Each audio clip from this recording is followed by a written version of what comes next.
Welcome back to day 13 of our 30 Days to Fluent Korean Explainer. We are building some serious momentum here. Yesterday you did an absolutely great job cracking the code on telling time and mixing together those two Korean numbering systems. But here's the thing. Being able to tell someone the exact hour and minute is fantastic, but it kind of only helps you if you actually know what day it is, right? So that's exactly what we're setting up today.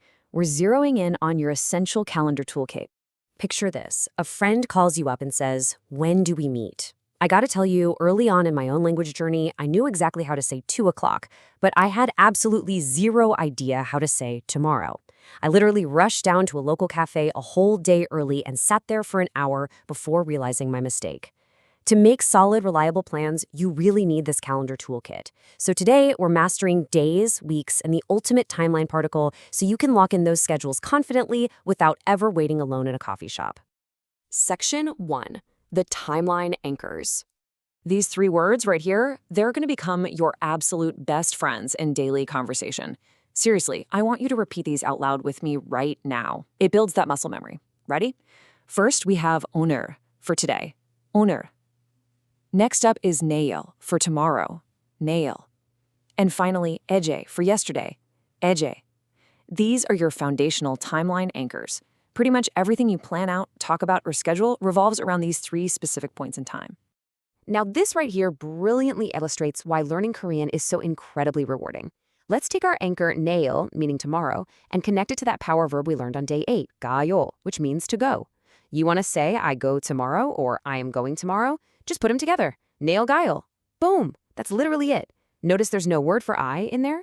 That's because if the context is obvious between you and whoever you're talking to, Korean just effortlessly drops the pronouns. No stressful future tense tricks, no complicated verb shifting. You just state the time anchor and you state the action. It's clean, it's simple, and you are immediately conversational. Section 2. The magic particle A. Okay, so we've got the basic anchors down, but what happens when we want to get, a little more specific with our calendar? Enter this magic little particle, E. Think of this as the secret grammatical glue required to anchor your sentences in a specific time frame. It's basically the exact equivalent to saying at, on, or in English. Whenever you've got a specific time slot, whether it's a month, a day of the week, whatever, you just slap this magic E particle right onto the end of the noun. It's like a big flashing sign telling the listener, hey, a specific time or date is happening right now. Let's actually see this in action. Take the word for weekend, 주말. To say on the weekend, just attach our magic glue, 주말에. Say it with me, 주말에. Beautiful. But wait, here is a massive rule that catches so many learners off guard. You do not use this E particle with those 3 timeline anchors we just went over.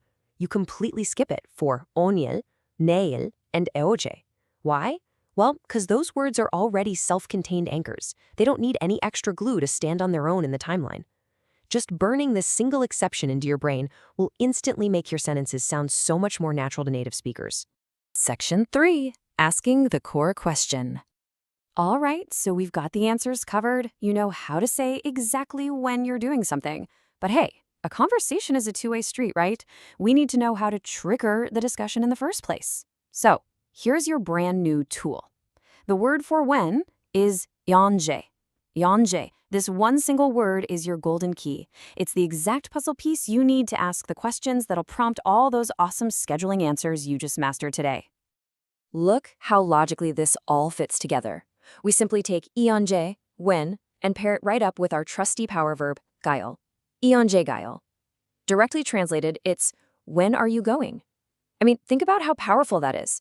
Just by linking these 2 super straightforward concepts, you can now casually ask a friend, a coworker, or a travel buddy about their upcoming plans. 이언제 가요? And what if they flip it and ask you that exact same question? Well, you are fully prepared. You can confidently look right back at them and say, 주말에 가요?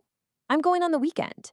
And just like that, you have completed an entire conversational loop entirely in Korean. Take a second to really celebrate that. In just 13 days, you've gone from absolute basics to confidently managing time and schedules like a pro. That is huge progress. Section 4. Your interactive challenge. Okay, time to put all of this to the test in the real world. Here is your interactive challenge for day 13. 언제 한국 가요? When are you going to Korea? I want you to jump right down into the comments and answer this for me. Tell us when you're planning your trip. Use those new time anchors, 오늘 or 내일, or use 주말 with your magic A particle. Prove to yourself that you've got this structure down. And definitely get ready for tomorrow, because for day 14, we are capping off our entire second week with something incredibly exciting. We're going to tackle the ultimate tourist scenario, ordering food at a restaurant like a local. But before we wrap up today, I want you to really think about this. When it comes to finally fully mastering a language and achieving your goals, if not now, then 언제? Get that homework done, and I'll see you in the next explainer. 화이팅!